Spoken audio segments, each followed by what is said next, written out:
Mindful leaders know their capacity. We should know what we're capable of and obviously what we're not capable of.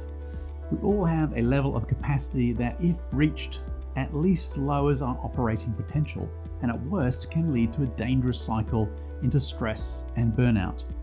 We're all capable of working hard for a certain amount of time. I work with some particularly strong-minded entrepreneurs who have an incredible amount of resilience and strength, but even they have their limitations. If we're aware of our capacity, we can manage it appropriately, which leads to long-term effectiveness, consistency, and sustainability. It's good to be mindful of life's seasons and the priorities that inevitably accompany them. Apparently, there are important things outside of work, or at least that's what I've heard. I had 20 years of lots of travel and rescuing businesses, some in an incredibly distressed state, geographically spread and in need of urgent attention. Life was obviously busy in that environment, and during that time I had 3 children, moved countries, completed an MBA, and did numerous other time-consuming things.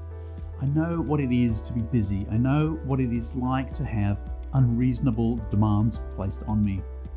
Unless we manage ourselves and are mindful of our capacity, it's almost inevitable that we will run into a wall. I'm very fortunate and blessed to have married a wonderful life partner in Helen, an incredibly capable and a wonderful person.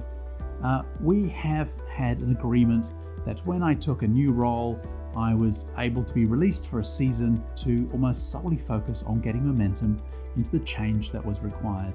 But a few months in, there would always be the inevitable tap on the shoulder, the reminder that if I wanted to stay married and stay connected to my children, that things would need to change. I jest. But there was a serious side to those interventions. It's very easy to get wrapped up in what we do, find our identity in our work, and drive ourselves beyond our capacity. There are seasons in life we need to be mindful of, but also micro seasons even in a day.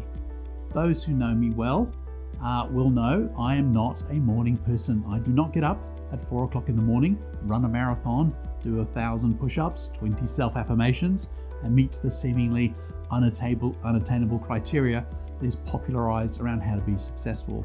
I like to ease into my day, fully caffeinated. But I know I am highly productive in the late afternoon. I use that time to aggregate pieces of work that will take full concentration and have a level of creativity. It's my most productive few hours. Leo Tolstoy in War and Peace wrote that the 2 most powerful warriors are patience and time. We all have limited time. We all have the same amount of time. We all have more time than we think if we are mindful of it.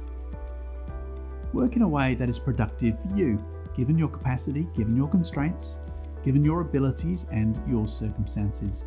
Take the time to consider before you act. We would be wise to give ourselves goals and tasks, but ones that sit within our capacity to deliver. And don't forget to celebrate the small wins. It's good for the soul. I have a friend who went through burnout and literally took years to recover. Wonderful guy, full of empathy, serving those around him, and it cost him his health, amongst many other things. Now he teaches others to be mindful and to operate with high EQ. He knows the price of operating outside his capacity, even when it was motivated by altruistic outcomes. So be very mindful of your capacity. Being effective is the ability to do the right thing at the right time and recognizing our capacity to do so.